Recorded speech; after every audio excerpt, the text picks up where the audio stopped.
దీప్ కే ఈ పేరు అసలు ఇప్పటి వరకు నాకు తెలిసి ఎవరు వినుండరు. కానీ గత కొన్ని గంటలుగా దాదాపు ఒక 2 రోజులుగా సోషల్ మీడియాలో బాగా వైరల్ అవుతుంది. కారణం ఏంటి అంటే కాక్రోచ్ జనతా పార్టీ అనే ఒక పార్టీని స్థాపించాడు ఈ వ్యక్తి. దీనికి కారణం ఏంటి, దీని వెనక ఏంటి అనేది చాలా మందికి తెలుసు. సుప్రీంకోర్టు చీఫ్ జస్టిస్ చేసిన వ్యాఖ్యల్ని కొంతమంది వక్రీకరించారని, లేదు ఆయన కావాలనే నిరుద్యోగులు కాక్రోచుల్లా తయారయ్యారు సోమరపోతులు అని వాళ్ళని ఉద్దేశించి వ్యాఖ్యానించారని, అందుకని వీళ్ళ సత్తా ఏంటో చూపించాలి అనేది కాక్రోచ్ జనతా పార్టీగా వాళ్ళు ఏర్పాటు చేశారనేది. ఆయన పార్టీ పెట్టగానే 48 గంటల్లో దాదాపు 40,000 మంది అందులో జాయిన్ అయ్యారట. అంతేకాదు టీఎంసీ నుంచి లేదంటే కొంతమంది పార్టీలు అంటే భారతీయ జనతా పార్టీ వ్యతిరేకలు ఎవరైతే ఉన్నారో వాళ్ళందరూ కూడా దీంట్లో జాయిన్ అవ్వడానికి మొగ్గు చూపుతున్నారు. ఈ పార్టీకి సంబంధించి పార్టీని ఎలా నడపాలి ఏంటి విధానాలు వాళ్ళ సలహాలు కూడా వీళ్ళు స్వీకరిస్తున్నారట. అంటే ఒకటి జెన్జీ అనేది ఈ మధ్యన బాగా పాపులర్ అవుతుంది. అంటే యువత ఏదైనా అనుకుంటే మేము చేసి చూపించగలం, సాధించగలం, సాధించి తీరతాం అనడానికి ఇది ఒక నిదర్శనమా. అంతేకాదు వీళ్ళు ఒక మేనిఫెస్టోని కూడా రిలీజ్ చేశారు 5 అంశాలతో. ఓకే, వీళ్ళేదో అధికారంలోకి వచ్చేస్తారా ఏదో చేసేస్తారా ఇవన్నీ కాదు, అది పక్కన పెడితే అసలు ఇది ఒక ఉద్యమం లాగా, ఒక ఉద్యమ తరంగం లాగా ముందుకు వెళ్ళబోతుందా, యువతను ఆకర్షించబోతుందా, ఎందుకు ఇలాంటివి పుట్టుకొస్తాయి, ఈ అంశాల మీద అయితే ఖచ్చితంగా చర్చించే ప్రయత్నం చేద్దాం. సార్, వాస్తవానికి ఓకే, ఇక్కడ చీఫ్ జస్టిస్ ఏమన్నారు, అవి వక్రీకరించారా, దానివల్ల ఇది పుట్టుకొచ్చిందా అనేది ఒకటి. లేదంటే యువతలో ఈ మధ్యన గతంతో పోలిస్తే ఇప్పుడు ఈ ట్రెండ్ అయితే ఒకటి కొనసాగుతుంది. జన్జీ మొన్న ఎలా అయితే ఒక పెద్ద ఉద్యమం వచ్చిందో దేశవ్యాప్తంగా కుదిపింది అనేది ఇప్పుడు ఏకంగా పార్టీయే పెట్టే పరిస్థితి వచ్చింది. ఎలా చూడాలి? అంటే ఇక్కడ రియాలిటీకి దూరంగా వెళ్ళి మాట్లాడుకునేటటువంటి వాళ్ళు చేసే ప్రచారం, అంతకు మించి ఏం లేదు. జన్జీ నిజంగా వీళ్ళ వెనకాల ఉన్నారా? జన్జీ మొన్న బెంగాల్లో బీజేపీని ఎందుకు గెలిపించారు, అస్సాంలో బీజేపీని ఎందుకు గెలిపించారు, తమిళనాడులో విజయ్ని ఎందుకు గెలిపించారు? మరి వీళ్ళ వెనకాల ఉంటే కనుక కేరళలో కాంగ్రెస్ని ఎట్ట గెలిపించారు వీళ్ళ వెనకాల ఉంటే? బేసిక్గా రాజకీయంగానే నడుస్తుంది. మన దేశంలో జంజీ ఉద్యమాలు జరగవు. ఎందుకంటే శ్రీలంకలోనో బంగ్లాదేశ్లోనో పాకిస్తాన్లో జరిగే జంజీ ఉద్యమాలు వాడికి అక్కడ విద్యకు అవకాశాలు కరువు, ఉపాధి అవకాశాలు బరువు, ఉద్యోగ అవకాశాలు శూన్యం అక్కడ. కాబట్టి వాళ్ళు ఒక అసంతృప్తి నిరంతరం ఉంటుంది. పని పాట లేకుండా ఖాళీ కూర్చుంటే ఏమవుతుంది, రోజు పిచ్చేపాటికి మాట్లాడుకున్నప్పుడు గొడవలు ఉంటుంది. వాళ్ళకి అక్కడ ఉపాధి అవకాశాలు లేవు కాబట్టి అక్కడ జంజీ ఉద్యమాలు జరుగుతాయి. మన దేశంలో ఉపాధి అవకాశాలు బరువు, ఇస్తామంటే వచ్చేవాడు లేడు. మీరు చూడండి, ఇదివరకు మా చిన్నప్పుడు పెట్రోల్ బంకులో ఉద్యోగం ఇస్తానంటే అడిగేవాడిని వెళ్ళి పెట్రోల్ బంకుల దగ్గర, కుదరదా బాయ్ అనేవాళ్ళు. ఇప్పుడు అక్కడ బోర్డులు పెడుతున్నారు పెట్రోల్ బంకుల దగ్గర. ఏ బంకు దగ్గర బోర్డు లేని బంకే లేదు. చివరికి ఆ గాలి కొట్టే వాళ్ళకి కూడా 10,000 ఇస్తారట, వీళ్ళకి 15-20,000 ఇస్తారట. అసలు ఇలాంటి అవకాశాలు మనం చదువుకునేటప్పుడు ఉంటే నేను పీజీలు ఏంటి పిహెచ్డీలు కూడా చేసేవాడిని చక్కగా. అవకాశాలు వెళ్ళట్లేదు సార్ ఇప్పుడు చాలా మంది. నేను అంటోంది అదే, తేడా కనబడుతుంది, అక్కడ తేడా కనబడుతుంది. ఆ రోజున మనం కష్టపడి ఎదుగుదాం. ఇప్పుడు అమ్మా నాన్నలు ఏం చెప్పేవాళ్ళు ఆ రోజున? నేను 10th క్లాసు అప్పటి నుంచి ఓ పక్కన ట్యూషన్స్ చెప్తుండేవాడిని చిన్నపిల్లలకి, రెండో పక్కన కొబ్బరికాయలు బోండాలు కొట్టా, సైకిల్ షాపుల దగ్గర పనిచేసాం, బైండింగ్ షాపుల దగ్గర పనిచేసా, నేను మందుల కొట్లోనూ పనిచేసా, నేను ఏ దీపావళి బంధు సామాన్లు పెట్టి అమ్మేవాడిని, అదేది చిన్న సైజు పింగాణి బొమ్మలు పెట్టి అమ్మేవాడిని. నా 10th క్లాస్ అప్పటి నుంచి ఏదో ఒక పని చేస్తూనే ఉన్నా. నేను ఏ సెలవులకి ఖాళీ లేను, ఏ సెలవులకి ఖాళీ లేని ఇన్నేళ్ళు పని చేస్తూనే ఉన్నా. ఎప్పటికీ పొద్దున్నే 4ంటికి లేస్తే రాత్రి 10ంటికి పడుకుంటా. నేను పని జనమే చూస్తున్నారు కదా, ఇందులో మనం చెప్పుకునేది కాదు కదా, వీడియోలు గ్యాప్ లేకుండా వెళ్తానే ఉన్నాయి కదా రాత్రి పగలు. అంటే ఎన్ని వాగుతున్నట్టు దగ్గర 181,000 వీడియోలు ఎవడూ చేయలేదు ఇంతవరకు ఇండివిజువల్గా. మామూలుగా కంపెనీలుగా ఎక్కించడం వేరు, ఒక్కడమే వాగుతున్నాం. అంటే ఎంత రీసెర్చ్ చేసుకోవాలి, ఎన్ని చేసుకోవాలంటే ఇవాళ ఆ శ్రమ చేసే తత్వం లేదు. మన తల్లిదండ్రులు ఆ రోజున ప్రోత్సహించారు. నువ్వు ఎంతో కొంత 10 రూపాయలే రాని పని చేయి. ఇప్పుడు నాకు 100 రూపాయలు ఇచ్చేవాళ్ళు మెడికల్ షాప్లో పనిచేస్తే, హోల్సేల్ మెడికల్ షాప్లో పనిచేస్తే. రోజు పొద్దున్నే 8ంటికల్లా వెళ్ళిపోవాలా, రాత్రికి వచ్చేవాళ్ళం. భోజనానికి వెళ్ళడం కూడా ఉండేది కాదు, క్యారేజ్ తీసుకోవాలి ఇంట్లో. అలాంటి స్టేజీలో పొద్దున్నే క్యారేజీ కట్టిచ్చేసే వాళ్ళు ఇంట్లో వాళ్ళు 8 గంటలకు ఏం చేస్తే 8ంటికి పోయి అది అట్లాగా బై సైకిల్ వేసుకుని వెళ్ళటమా లేకపోతే నడుచుకుంటూ పోవడమా, ఎందుకంటే 60 పైసలు ఛార్జీ అక్కడ దాకా ఎందుకన్నాడు, నడుచుకుంటూ పోవడం అట్లా పోవడం, ఎందుకంటే నీకు వచ్చే దాంట్లో మళ్ళీ ఎట్టగరా అనేటటువంటిది పరిస్థితి. అందుకని నడుచుకుంటూ వెళ్ళి అప్పటికి సైకిల్ కూడా లేదు నాకు 10th క్లాస్ అప్పుడు. అలా వెళ్ళి గట్టి వెనక నుంచి మన బ్రాహ్మణ వీధి దాటిన తర్వాత సామరంగం చౌక్ దాకా వెళ్ళి నడుచుకుంటూ వెళ్ళి అక్కడ పని చేసుకుని మళ్ళీ రాత్రి నడుచుకుంటూ పోవడమే, లేదా ఓ 40 పైసలు పెట్టుకుని దగ్గర దాచిపెట్టుకుంటే ఏమైనా చేయటం అంతే. ఎందుకు రాను పోను కలిపితే రూపాయి అంటే నెలకు వచ్చాడు 30 రూపాయలు పడుతుంది, అదే ₹1.50 పడితే కనుక ఛార్జీలు.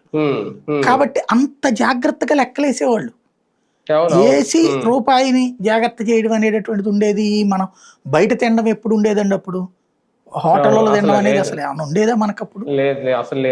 ఆ షాప్ వాళ్ళు రోజుకి 2 సార్లు టీ ఇప్పిస్తారు. నాకు టీ వద్దని చెప్పి టీ వాడి దగ్గర సమోసా ఉంటుంది అనమాట, సమోసా అనమాట. ఇట్లాగా లెక్కలు చూసుకున్న రోజులు మనవి. ఇవాళ చూస్తే అరే రిలయన్స్ ఓడి ముందున బోర్డు అట్టు ఉన్నదండి, పెద్ద బ్యానర్, మా దగ్గర పని చేయడానికి మనుషులు కావాలన్నటువంటి.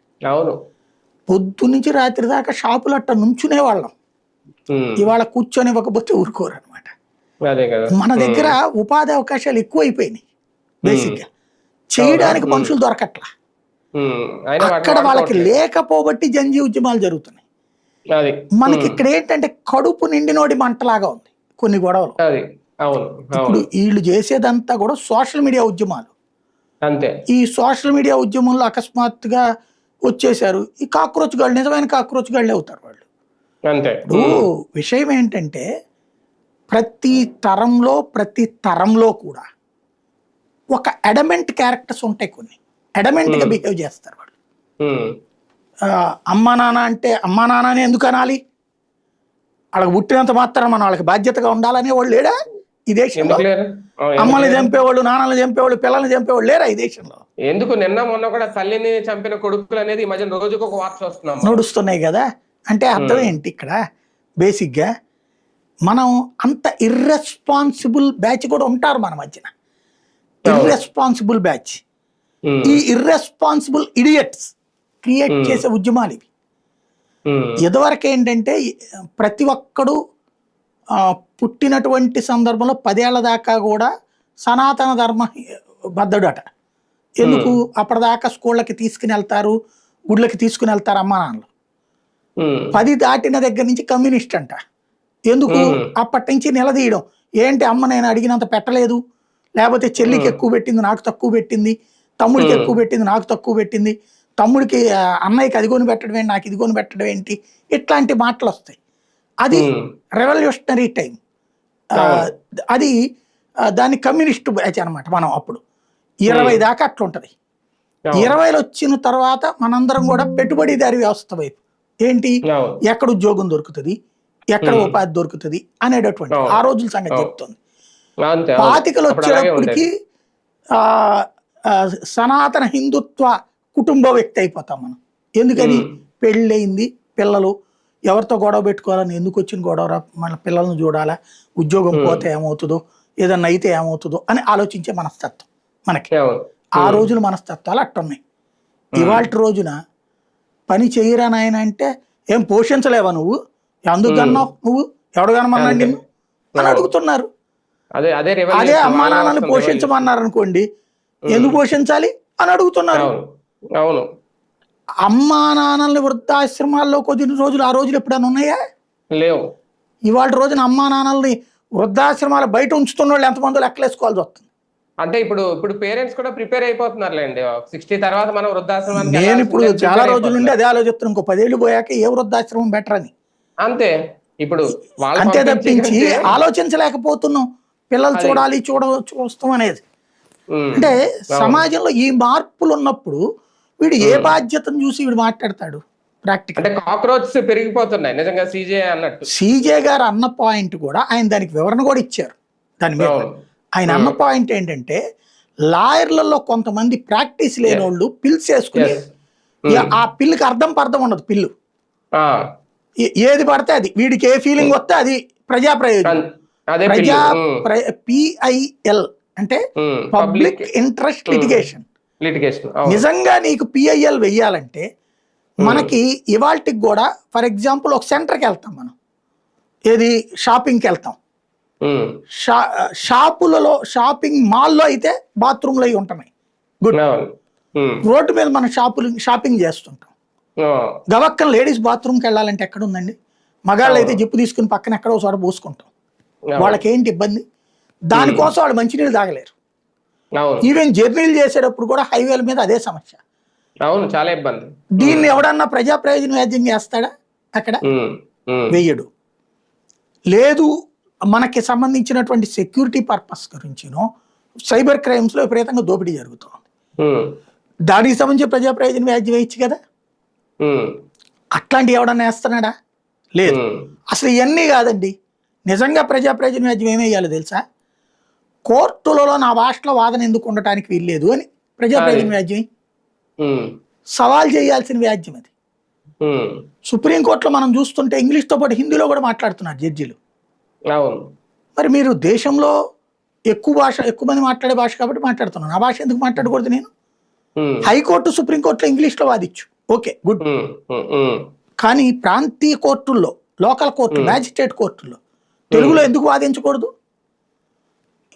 పబ్లిక్ ప్రాసిక్యూటర్ వాదిస్తుంటాడు, డిఫెన్స్ లాయర్ వాదిస్తుంటాడు, ఇద్దరు ఇంగ్లీష్లో వాదిస్తుంటారు, వీడికేమో ఇంగ్లీష్ రాదు, కక్షిదారి. ఆ తీర్పు ఆయన ఇంగ్లీష్లో ఎత్తాడు, వీడికి తెలుగులో అర్థం కాదు, మళ్ళీ అది ట్రాన్స్లేషన్ చేసి చెప్పాలి. ఏం కర్మ ఇది? 77 ఏళ్ల స్వతంత్ర భారతంలో ఏ రాష్ట్రానికి ఆ రాష్ట్రంలో ఆ రాష్ట్ర భాషలోని వాదనలు వినాలి, జడ్జిమెంట్ ఇంగ్లీష్ తో పాటు ఆ భాషలో కూడా ఇవ్వాలని నువ్వు తీర్పు అడుగు, నువ్వు పిల్లై. అలాంటిది ఎవడో వేసేవాళ్ళు లేడు ఇక్కడ. అలాంటి వాటికి అంటే బాధ్యతాయుత తత్వంతో సమాజంలోని ప్రజలకి పనికొచ్చేందుకు వేయాల్సినటువంటి వాటిని తీసుకొచ్చి రాజకీయ దురుద్దేశాలకి, తమ భావజాలాల వ్యాప్తికి వేస్తున్నారు ప్రజా ప్రయోజన వ్యాజ్యాలు. దాన్ని ఆయన తప్పుపట్టారు. ఆ ముక్క చెప్పారు, నేను అందరి యువతను అనలేదు, ఇట్లాగా మా జ్యుడిషియరీలో కొంతమంది లాయర్లు చేస్తున్నటువంటి తప్పుని నేను నిలదీశానని చెప్పాడు ఆయన. కానీ ఇక్కడ ఏంటంటే, ఇప్పుడు ప్రస్తుతం ఏంటంటే, మనకి మోడీకి వ్యతిరేకంగా తీర్పిస్తే జడ్జి మంచోడు, హిందుత్వానికి వ్యతిరేకంగా తీర్పిస్తే జడ్జి మంచోడు. వీళ్ళిద్దరికి వ్యతిరేకంగా అనుకూలంగా తీర్పు వచ్చిందా ఆ జడ్జి గారు అమ్ముడుపోయినాడు.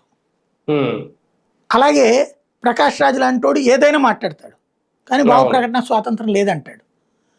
ఏది పడితే అది వాగేవాడికి భావ ప్రకటన స్వాతంత్రం లేకపోవడం నాకు అర్థం కాల. ఏది పడితే అది వాగుతున్నాడు కదా, అతను ఏమైనా తీసుకెళ్లి జైల్లో పెట్టారా? లేదు కదా, నువ్వు వాగకూడదని. ఈ దేశంలో మోడీని తిట్టనోడు, మోడీని తిట్టకుండా పోస్టులు పెట్టేవాళ్ళు ఎంతమంది ఉన్నారు? ఈ భావజాలికులు. మరి వాళ్ళందరూ దర్జాగా తిరుగుతున్నారు కదా. మా దేశంలో ప్రజాస్వామ్యం లేకపోవడం ఏంటండి? అని ఎవడన్నా పొడి చంపేస్తున్నాడు. చైనాలో పెట్టమనండి ఇట్టాగా. వీళ్ళందరూ మళ్ళీ చైనా ప్రేమికులు, వీళ్ళందరూ రష్యా ప్రేమికులు.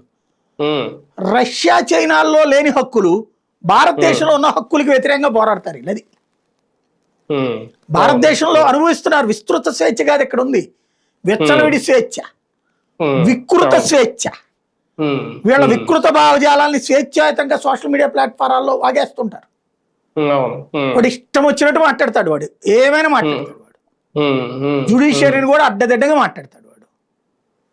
దాన్ని తప్పుపట్టినప్పుడు వస్తుంది ఇక్కడ. కానీ ఒకటిసారి నిజంగా ఈయన అన్నట్టు, అంటే ఈ నిరుద్యోగ యువత అంతరం అని కాదు, కొంతమంది ఈ న్యాయవాది వృత్తినో, లేదంటే జర్నలిస్ట్ గానో, లేదంటే సమాచార హక్కు కార్యకర్తలు గానో ఇలా మారిపోయి నిజంగా ఈ వ్యవస్థల మీద దాడి చేసే వాళ్ళు ఉంటారా? ఖచ్చితంగా.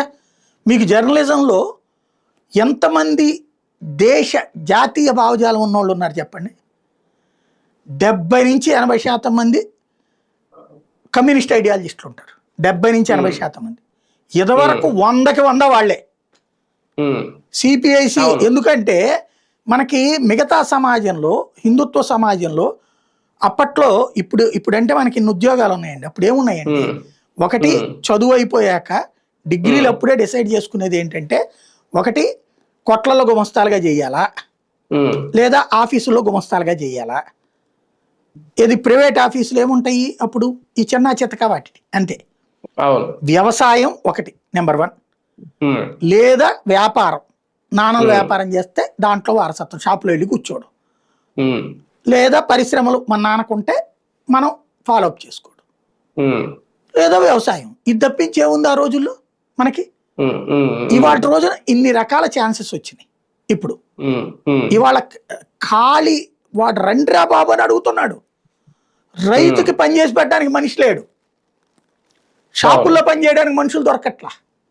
ఉమ్, ఇలాంటి స్టేజీ వచ్చినప్పుడు ఆ, ఇది ఎందుకు చెబుతున్నా అంటే, మనకి గతంలో ఉన్నటువంటిది హిందుత్వ ఐడియాలజికల్ సొసైటీ నడిచింది. ఉమ్, ఆ సొసైటీ నడిచినప్పుడు వ్యాపారస్తులు కొడుకు వ్యాపారము ఈ పనులే చేసుకున్నారు తప్పించి ఉమ్, ఏ పని చేయకుండా ప్రజల కోసం ఉద్యమాల పేరుతో నడిచేది కమ్యూనిస్టులు. అక్కడ ఉమ్, పేపర్లలో ఉండేటటువంటి బాసులు అందరూ వాళ్ళే ఉండేవాళ్ళు, వామపక్ష భావజాలికలే. ఉమ్, తీసుకునేటప్పుడు కూడా సిపిఎం కార్యకర్త, సిపిఐ కార్యకర్త వాళ్ళే వచ్చేవాళ్ళు. ఉమ్, అంటే ఆ భావజాలం కాలేజీల్లో, ఎస్ఎఫ్ఐలో, ఏఎస్ఎఫ్లో, పీడిఎస్యూలో ఇట్లాంటి వాళ్ళే జర్నలిస్టులుగా ఉన్నారు, సబ్ ఎడిటర్లుగా, రిపోర్టర్లుగా, డెస్క్ ఇన్ఛార్జీలుగా. వీళ్ళు చేర్చుకునేటప్పుడు కూడా ఆ భావజాలికలు చేర్చుకునేవాళ్ళు. ఉమ్, అప్పుడు ఉమ్, ఇప్పటికీ ఈ మధ్య కాలంలో మేబీ ఈ 15-20 ఏళ్లలో ఉమ్, మిగతా కుటుంబాల వాళ్ళం కూడా వచ్చాం. ఉమ్, నేను చేస్తున్నప్పుడు మా ఆఫీస్ మొత్తం మీద ఉమ్, ఆ కమ్యూనిస్ట్ కుటుంబాలు కాకుండా ఉన్నోడు నేను ఒక్కడే. ఉమ్, ఉమ్, నేను చూసిన మిగతా రిపోర్టర్లో చూస్తే ఏదో ఒక బీరకాయ పీచు సంబంధం ఉండేది మిగతా స్టాఫ్ అందరికి, అవును, అవును, స్ట్రింగర్ల దగ్గర నుంచి అందరికీ కూడా. అంటే ఆ కమ్యూనిస్ట్ కుటుంబంతో పరిచయము, కమ్యూనిస్టులతో ఆ ఈ ఉద్యమాల్లో తిరిగిన వాళ్ళు కమ్యూనిస్ట్ భావజాలం. అవును. అదే ప్రాథమిక హక్కు. అక్కడ అంతే, ఉద్యోగంలో Main qualification ప్రమోషన్స్ అదేమో. కావాలన్నా అదే క్వాలిఫికేషన్. అవును. అలా ఆ భావజాలంతో సంబంధం లేకుండా వచ్చిన వాళ్ళని ఇప్పటికి కూడా తొక్కేస్తున్నారు. ఇప్పటికి కూడా మనందరికీ అదే సమస్య. ఇప్పటికి కూడా ఈవెన్ మీకు ప్రెస్ అకాడమీలు వీటన్నిట్లు యూనియన్లు ఎవరు నడిపేది? కమ్యూనిస్టులు కాకుండా అసలు వేరే వాళ్ళని నడవనిస్తారా? అదే కదా. కాబట్టి వీళ్ళ ఐడియాలజీ అట్లాంటి దాంతో ఉండటం వల్ల అది జర్నలిస్ట్ లో క్లియర్ ఓపెన్ పిక్చర్. అది నెంబర్ 2 ఏముంది లాయర్ల దాంట్లో యూనియన్ ఎవరు నడుపుతామండి? బేసిక్ గా వ్యాపారస్తుల యూనియన్లు ఒద్దికగా ఉంటాయి, బతిల్లాడుకునే ధోరణిలో ఉంటాయి. అదే కార్మిక యూనియన్లు బెదిరించేలాగా ఉంటాయి, అదలాయించేలాగా ఉంటాయి. అంటేనే అక్కడ అర్థమైపోతుంది కదా ఇక్కడ కమ్యూనిస్ట్ ఎవరు, నాన్ కమ్యూనిస్ట్ ఎవరు అనేది. వాళ్ళు అక్కడ ప్రెస్, నువ్వు లాయర్గా వెళ్ళాక జడ్జి గారిని దబాయిస్తున్నాడు అక్కడ అతను, జడ్జి గారిని తిట్టేస్తున్నాడు అక్కడ, బెదిరిస్తున్నారు, బ్లాక్మెయిల్ చేస్తున్నారు ఇప్పుడు జడ్జిని. నువ్వు ఎట్టా తీర్పు ఇవ్వకపోతే నువ్వు సొసైటీలో చెడగొడతావు అన్నట్టు. వాళ్ళ ఇదివరకు జ్యుడిషియరీలో కూడా వాళ్ళే ఎక్కువ ఉండేవాళ్ళు, 70-80% వాళ్ళే ఉండేవాళ్ళు. ఇప్పుడు ఎందుకు మారినాయి జడ్జిమెంట్లు? ఇది నచ్చట్లా వీళ్ళకి. ఇదివరకు అయోధ్య రామ మందిరం ఎన్ని సంవత్సరాలండి? 130 సంవత్సరాల పాటు పడింది తీర్పు ఇవ్వడానికి. ఎందుకు? ఏముందని అక్కడ? ఇదే జడ్జి, ఇదే కాగితాలే కదా లెక్క. ఏమన్నా 130 ఏళ్ళ కొత్తగా పుట్టేంది కాగితాలు? 130 ఏళ్ళ నుండి వామపక్ష భావజాలకి న్యాయమూర్తులు ఉన్నారు కాబట్టి దాన్ని చూడటానికి ఒప్పుకోలా. సీన్ మారింది కాబట్టి వచ్చింది. ఇప్పుడు హిందుత్వ భావజాలం ఉన్నటువంటి జడ్జిలు కూడా వస్తున్నారు, అప్పుడు తట్టుకోలేకపోతున్నారు. ఇప్పుడు ముస్లింలకు సంబంధించి అయితే బాబర్ కట్టాడు అంటున్నారు కదా, వాళ్ళు పూజ చేసుకునే వాళ్ళు ఇది చేసుకుంటున్నారు కాబట్టి నమాజ్ ఉండని అక్కడ. అదే కొండపైన దేపమైందయ్యా, ఎందుకు పెట్టాలా, ఎవడు చెప్పాడు నీకు అని అడగాలి జడ్జి గారు, అప్పుడు ఇలా కరెక్ట్ జడ్జి. అలా కాకుండా అదేందయ్యా ఎప్పటి నుంచినో గుడి ఉంది అక్కడ, మధ్యలో దర్గా పెట్టారు నువ్వే చెప్తుంటివి రీసెంట్ గా, నీ దర్గా కోసం వాడి దీపం పెట్టడానికి ఎట్లాగా అని చెప్పి తమిళనాడులో అడిగినట్టు అడిగారు అనుకోండి జడ్జి గారు, మతోన్మాది. మనకి చైనాలో ఏ జర్నలిస్ట్కి హక్కు లేదు అక్కడ. అసలు అక్కడ సంఘాలు ఉంటాయా, జర్నలిస్ట్ సంఘాలు? రష్యాలో ఉంటాయా జర్నలిస్ట్ సంఘాలు? లేదా అసలు ఏ కార్మిక సంఘాలు ఉన్నాయా చైనాలో, రష్యాలో? లేవు కదా. మరి ఆ దేశాల భావజాలం కలిగినోడు ఇక్కడికి వచ్చి యూనియన్ పెట్టుకుని డబ్బులు నక్కలు తిడుతుంటాడు, దేశానికి వ్యతిరేకంగా మాట్లాడుతుంటాడు. ఇప్పుడు యాంటీ నేషనల్ భావజాలం ఉన్న వాళ్ళందరూ ఇప్పుడు ఈ కాక్రోచ్ లాంటి వైపుకి ఆకర్షితులు అవుతారా? అవుతారు ఖచ్చితంగా. అంటే ఏం లేదు, ఇదివరకు ఏంటంటే ఈ యాంటీ నేషనల్స్ కాంగ్రెస్లోనూ ఉండేవాళ్ళు, కమ్యూనిస్టుల్లోనూ ఉండేవాళ్ళు, ప్రాంతీయ పార్టీల్లోనూ ఉండేవాళ్ళు, విప్లవ పార్టీల్లోనూ ఉండేవాళ్ళు. ఇప్పుడు వీళ్ళంతా గ్రూప్ అవుతున్నారు అదే ఇప్పుడు because of Modi. Congress MP అంట మహువా మొయిత్రా, ఆయన Trinamool Congress lady, Trinamool Congress MP, lady Trinamool Congress, అవును. ఆమె అడిగిందంట ఏంటి ఏ అర్హతలు కావాలి ఏంటి అనేది. పరమ నీచురాలు. ఎట్లాంటిదంటే తన విలాసాల కోసం, మేకప్ మెటీరియల్ కోసం పార్లమెంట్ సభ్యులు ప్రశ్నలు అడగడానికి ఒక పోర్టల్ ఉంటుంది, వాళ్ళకి ఒక లాగిన్ ఉంటుంది. ఐడిని దుబాయ్లో ఒకటికి అమ్మేసింది. వాడు ఏడాదికి 2 కోట్లు ఈ అమ్మాయికి బ్యూటీ పార్లర్ మెటీరియల్ పంపించేవాడు నెలకి. వాడు కార్పొరేట్ కంపెనీల రహస్యాలు తీసుకోవడానికి ఆ ప్రశ్నోత్తరాలు వాడేవాడు. అది నిరూపణ అయింది మహువా మైత్రి. అట్లాంటి మహానుభావురాలు. వీళ్ళందరూ ఏంటంటే భారత్ని ద్వేషిస్తా, మోడీని ద్వేషిస్తా, హిందుత్వాన్ని ద్వేషిస్తా, జాతీయ భావజాలాన్ని, జాతీయవాదాన్ని ద్వేషిస్తా, వందే మాతరాన్ని ద్వేషిస్తా ఉండేటటువంటి వాళ్ళు ఎవరైతే ఉంటారో వాళ్ళు ఇదివరకు ప్రాంతీయ పార్టీలో ఉండేవాళ్ళు, కమ్యూనిస్ట్ పార్టీల్లో ఉండేవాళ్ళు, అదే సందర్భంలో ఈ విప్లవ పార్టీల్లో ఉండేవాళ్ళు. వీళ్ళందరూ ఇప్పుడు ఒకటవుతున్నారు. ఈ కాక్రోచ్లన్నీ ఒకటవుతాయి ఇప్పుడు. కానీ ఒకటి సార్, వీళ్ళ ఒక 5 అంశాలు వీళ్ళు ప్రస్తావించారు. అంటే అవి ఒక రకంగా ఆలోచింపజేసే దగ్గరగా ఉన్నవా? ఎందుకంటే పదవి విరమణ చేసిన చీఫ్ జస్టిస్లకో ఎందుకు రాజ్యసభ సభ్యత్వం ఇవ్వాలి, మేమైతే అలా ఇవ్వం. ఎవరైనా ఓటు హక్కు కోల్పోతే దానికి ఆ ఎలక్షన్ కమిషనర్ ఎవరైతే ఉంటారో వాళ్లే బాధ్యతలు, వాళ్ళని అరెస్ట్ చేసి లోపలేస్తాం. అంటే ఈ 5 ఉన్నాయి ఇలాంటివి. ఇవి ఒక రకంగా మన పార్టీలు కూడా, ఇప్పుడున్న అధికారుల పార్టీలు కూడా ఏమైనా ఆలోచించాల్సిన అంశాలు. అది నైతికతకు సంబంధించిన విషయం. జడ్జి గారు ఫీల్ అవ్వాలి. ఇప్పుడు జస్టిస్ సూర్యకాంత్ చెప్పాడు నేను తీసుకోనని పదవి. ఇంతకుముందు ఆయన తీసుకున్నాడు. రాజ్యాంగంలో రాయలేదు కదా. ఇప్పుడు ఆ లెక్కనైతే ఒక కాంగ్రెస్ పార్టీ ఎంపీగా పనిచేసిన వాడిని సుప్రీంకోర్టు చీఫ్ జస్టిస్ గా పెట్టారు తెలుసా, వితౌట్ బిఎల్ క్వాలిఫికేషన్ నడిచినటువంటి సందర్భాలు. అంత దుర్మార్గం జరిగింది మన దేశంలో. ఒక కాంగ్రెస్ పార్టీ నాయకుడి కూతుర్ని సుప్రీంకోర్టు జడ్జిగా పెట్టి, హైకోర్టు జడ్జిగా పెట్టి అమిత్ షాని రాష్ట్ర బహిష్కరణ చేయించారు. కాంగ్రెస్ నాయకురాలు కూతురు, నాయకుడు కూతురు, ఆమెకి డైరెక్ట్ గా ఇప్పుడు అసలు జుడిషియరీలో ఒక ఏముంది, కొలీజియం అసలు ఎక్కడ ఉంది? కొలీజియంలో ఏడుంది నైతికత అనేది? కొలీజియంలో సమస్య ఏంటంటే కొలీజియంకే కాన్స్టిట్యూషనల్ లెక్కలేదు. కరెక్టే, కొలీజియంకి ఒక లెక్క లేదు. లాయర్నైనా తీసుకోవచ్చు, మ్యాజిస్ట్రేట్ అయినా తీసుకోవచ్చు, జడ్జినైనా తీసుకోవచ్చు. అది అప్పుడు కొలీజియం టైం కాదు, ఇది ఆయన ఆ జడ్జిని పెట్టినప్పుడు. తర్వాత వచ్చి కొలీజియమ్స్. నేను చెప్తోంది అదే. కొలీజియమ్స్ లో మొదటంతా కమ్యూనిస్ట్ ఐడియాలజికల్ గా జరిగినాయి.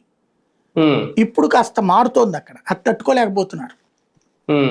ఈ ఫిరాయింపుల మీద కూడా వీళ్ళు ఒకటి రాశారు లాస్ట్ లైన్, ఎంపీలు ఎమ్మెల్యేలకు 20 ఏళ్ల పాటు అనర్హత వేటు వేస్తాం వాళ్ళ మీద పోటీ చేయకుండా. మార్చుకోవచ్చు చక్కగా, చేయమని అవసరమా రాజకీయాలు అలాంటి చేయమని? ముందు అసలు అది చేసేటటువంటి వాడు అక్కడ పార్లమెంట్ లో ఉండాలి కదా. మనం గెలవనప్పుడు నేనైతే చెప్తాను, ఇప్పుడు నాకు భారతదేశంలో నన్ను ప్రధానమంత్రిని చేస్తే కనుక దేశంలో ఉన్న ప్రతి ఒక్కళ్ళకి కూడా కంపల్సరీగా పనిచేయమంటాను. అంటే ప్రజలకి ఏదైతే అసంతృప్తి ఉన్నదో అసంతృప్తికి సంబంధించిన పాయింట్లని చెప్పి నేనే ప్రధానమంత్రి అయితే ఇవన్నీ పీకేస్తా అంటా నేను గాను. ఆడు చేసేది లేదు. ఇట్లాంటి కాకపోతే ఏంటంటే ఏది కడుపు పండి మాట్లాడుకుంటుంటారో ఇవన్నీ వీళ్ళు పాయింట్ల కింద పెట్టుకుంటుంటారు. అదే అంటారు కదా, ఎవరో ఒక ఆయన అన్నారు ఎక్కడో. ఎందుకండి ఎన్నికల సంఘం మనందరం చూసాం, దొంగోట్లప్పుడు మన మీడియా అంతా చేతిలో మైకులెట్టుకు తిరిగితీవి కదా బెంగాల్లో. ఎవరన్నా నా ఓటు వేయనీయలేదు నన్ను అడిగిన మొగాడు ఎవడన్నా ఉన్నాడు అక్కడ? అసలు ఎంతకాలం అక్కడ వాళ్ళ ఓట్లు వేయనీయలేదు, బయట ఇంటికి తలుపులు వేసేసి వచ్చేవాళ్ళట, వీళ్ళే ఉద్దుకునేవాళ్ళట. 2011 సంవత్సరంలో మమతా బెనర్జీ బీజేపీ గవర్నమెంట్లో మంత్రిగా ఉంది, కేంద్ర మంత్రిగా 2011లో. ఆ రోజున ఆవిడ కేంద్ర ప్రభుత్వంతో మాట్లాడి, ఎన్నికల సంఘంతో మాట్లాడి భారీ ఎత్తున భద్రతా ఏర్పాట్లు చేయించుకుంది. 3 అంచెల భద్రత ఏర్పాటు చేయించుకుంది కేంద్ర బలాలతో. ఇది కాంగ్రెస్ మంత్రిగా ఉంది, కాంగ్రెస్ మంత్రిగా ఉంది అప్పుడు. చేయించుకుంటే అప్పుడు మొదటిసారి ముఖ్యమంత్రి అయింది ఆవిడ 2011లో.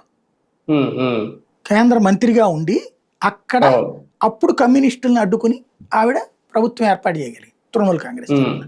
ఉమ్, మరి అదే మమతా బెనర్జీ ఇప్పుడు నిన్న వచ్చేటప్పటికి మళ్ళీ అలా కేంద్ర బలగాలను పెడితే ఓడిపోయింది. ఉమ్, మరి దీంట్లో ఆవిడ ఏ నీతి అయితే చెప్పిందో అదే దుర్మార్గురాలుగా మారిందిగా ఈ 15 ఏళ్ల నుంచి. అవును. కాంగ్రెస్ వాళ్ళ దుర్మార్గాలను ఎదిరించినటువంటి కమ్యూనిస్టులు తమ దుర్మార్గులయ్యారు. కమ్యూనిస్టుల దుర్మార్గాన్ని ఎదిరించినటువంటి మమతా బెనర్జీని 11 కత్తిపోట్లు పొడిచారు ఆ రోజున కమ్యూనిస్టులు. చచ్చిపోయింది అనుకుని వదిలేసిపోయారు. ఉమ్, అవును. అదే ఆవిడికి 2011లో కావడానికి కారణమైంది, ఉమ్, అవును. మినిస్టర్ అవ్వడానికి కానీ తర్వాత అవ్వడానికి కానీ. ఉమ్, మరి నువ్వు అప్పుడు ఎంత బాధ్యతగా ఉండాలి, అదే కదా. నువ్వెంత దుర్మార్గంగా వ్యవహరిస్తావు అక్కడ. కాబట్టి అవును. పవర్లో లేనప్పుడు ఒక మాట, పవర్లో ఉన్నప్పుడు ఒక మాట. ఒకటి మాత్రం ఖాయం, మోడీ వ్యతిరేక శక్తులు ఇదివరకు విడివిడిగా ఉండేవాళ్ళు, ఇప్పుడు అవును. యునైట్ అవుతున్నారు. అంతే తేడా. ఏకమవుతున్నారా? అంతే. కాకపోతే ఎంతవరకు జంజీ సపోర్ట్ ఇలాంటి కాక్రోచ్ జంజీ పార్టీలకి ఎవడు ఉంటుంది? పట్టించుకోవట్లేదండి. జంజీకి ముందు ఉద్యోగమా ఉపాధి ఆ పనుల్లో ఉన్నారు. అంతేనా? వాళ్ళు ఈ దిక్కుమాలిన ట్రాప్ లో పడట్ల. పాత అంటే ఒక రోజులు వర్గం ఇందులో అన్నట్టు ఈ జంజీ వేరు. జంజీ అనేటటువంటిది ఇప్పుడున్నటువంటి 2020 తర్వాత పుట్టినటువంటి వాడు ఫ్యూచర్ గురించి చూసుకుంటున్నాడు. వీళ్ళ దిక్కుమాలిన నేరేషన్స్ పోవట్లాడు. అది అది రైట్ రైట్. చూద్దాం. మొత్తానికి సోషల్ మీడియా వేదికగా ఒక కాక్రోచ్ జనతా పార్టీ అయితే ఆవిర్భవించింది. ఎంతవరకు జంజీ సపోర్ట్ ఉంటుంది వీళ్ళకి అనేది భవిష్యత్తులో నెగ్గుకు రాగలి. కొన్ని రాజకీయ పార్టీల నాయకులు అయితే మద్దతు ఇస్తున్నారు, సపోర్ట్ చేస్తున్నారు అనేది నిజంగా ఒక ఆంధ్రప్రదేశ్ కాదు దేశవ్యాప్తంగా యాంటీ నేషనల్ భావజాలం ఉన్న వాళ్ళందరూ ఇటు వస్తున్నారు అనే ఒక వాదన కూడా ఉంది. ఎంతవరకు వాస్తవం, ఎంతవరకు వీళ్ళు సక్సెస్ అవుతారు రేపొద్దు.